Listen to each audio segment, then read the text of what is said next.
Pozvánka do Pruského.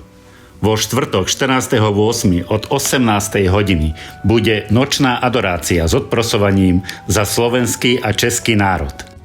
Nočná adorácia bude so zvelebovaním, svetou spoveďou, modlitbami, svetou omšou, požehnaním Eucharistiou a exorcizovaným olejom. Je tu možnosť ubytovania priamo v Pruskom vo Farskom pastoračnom centre 100 metrov od kostola.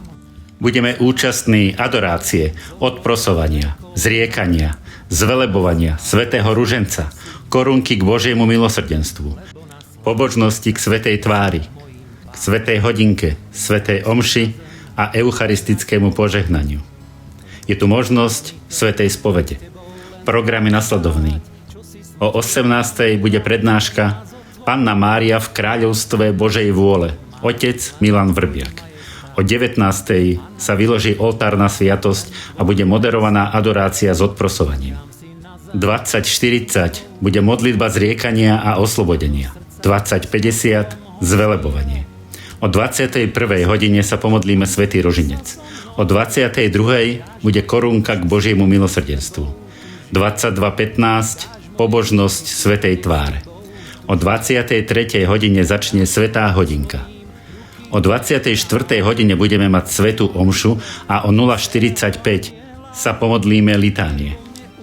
O 1 hodine bude záverečné požehnanie so sviatosťou oltárnou a exorcizovaným olejom. Modlitba zadozučinenia, pretože pohár Božej spravodlivosti je plný, preplnený, už preteká. Len mohutná sila modlitby a odprosujúceho pokánia ochránia svet pred tým, čo mu pripravila Božia spravodlivosť. Počúvnite aspoň teraz hlas vašej nebeskej matky.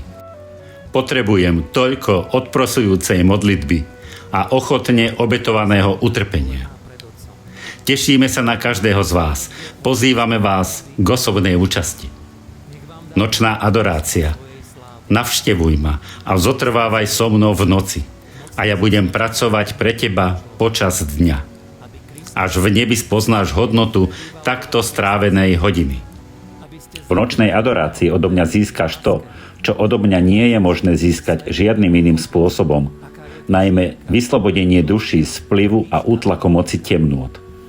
Viac duší je zachránených a oslobodených v nočnej adorácii, než akoukoľvek inou formou modlitby.